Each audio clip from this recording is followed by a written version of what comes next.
Hey guys, Ricky again with Rolly. So this time we're going to be doing a setup from an armbar.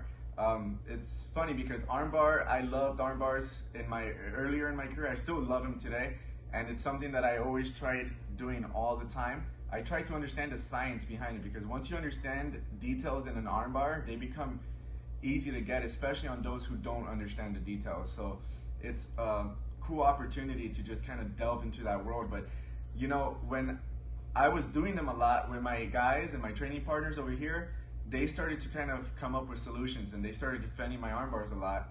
And then that kind of is what got me to develop the reverse triangle, because it was a pretty good transition from somebody resisting the arm bar in a lot of cases. You know, sometimes I set it up from the back, sometimes I set it up when I'm getting arm bars. So we're gonna start in an arm bar today.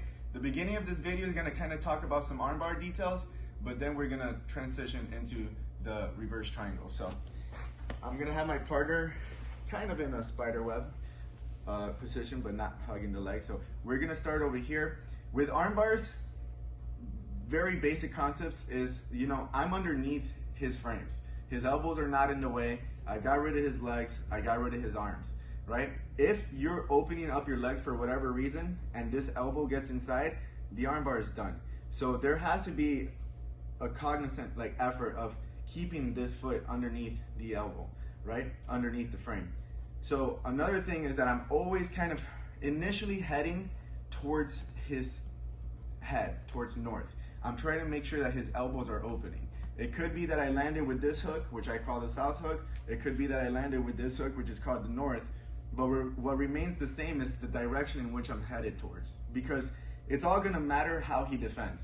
If the person chooses not to defend at all, his elbows, even if he's grabbing onto his hand, his elbows are just gonna come with him.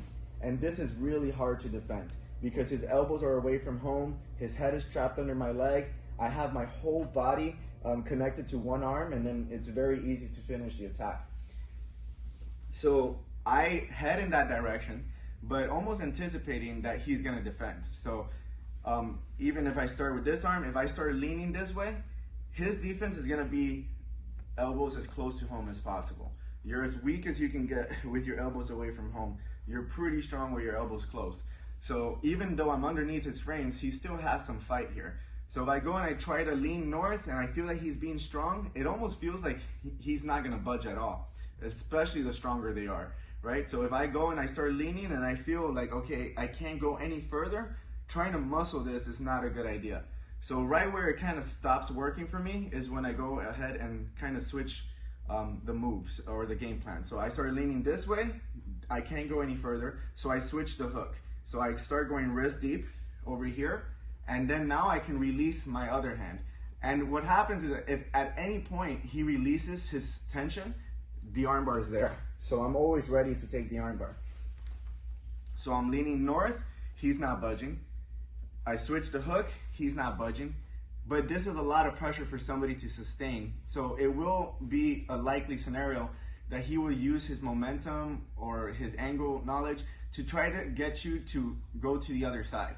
Because once he can start looking for this angle over here, now what happens as he starts to come up is that if he can successfully get me here and I don't have control of his leg, he can start to flatten me out, and then he can start coming up to his knees, significantly increasing his chances of defending the armbar, right? So if we go back one step, so as he comes up, as I'm leaning north, I try to hug onto this leg.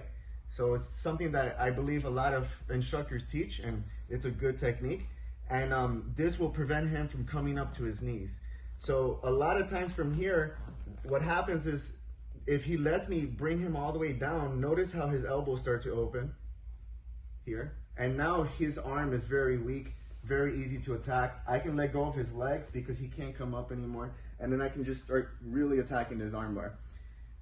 So that would be a cool way to set up an armbar. But again, sometimes that what if question comes along where, what if I'm pushing down and he's really not budging? I can't push him down, he's just super strong. That's a good reaction for me because that one will set me up for the reverse triangle. So from here, as I try to push him down and he's not letting me, I trace my leg around his head just to get the side of my ankle again here by his shoulder. So the important concepts, as we discussed in previous videos, I'm keeping this elbow really tight to me. I'm grabbing my shin and I'm starting to take him to the other side. So we start going this way.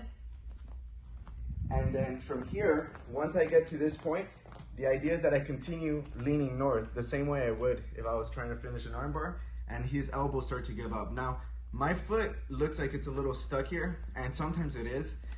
And I don't try to bother myself trying to like force it or trying to like push or anything. I just continue applying that pressure on his elbow. Because a lot of times here, they end up just letting go of the hand themselves. So now I can start looking to close the triangle. If they're so strong that I'm leaning like this and he's not letting go, that tension that he's using to keep himself alive pretty much, it makes it easy for my shin to just kind of kick his elbow out. And now I can just lock the triangle. And my foot is on the other side of the body here. I do finish the reverse triangle with my foot there sometimes. So if I was to be able to bring his elbow all the way across, this is still a pretty good position for it to be. But if you're looking to take it to the other side, it's important that you always consider the fact that he has the potential to put you in quarter.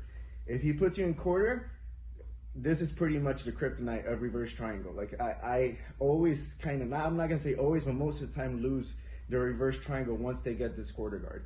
So I'm always being very mindful, tracing my leg around his body, whatever the case. If I can step on his hip, even better, because now from here I can kind of make a little bit of an adjustment so that I can lock the triangle and put it on the other side now. And then from here I can start looking to attack the arm triangles and the arm bars and the arm locks from this position.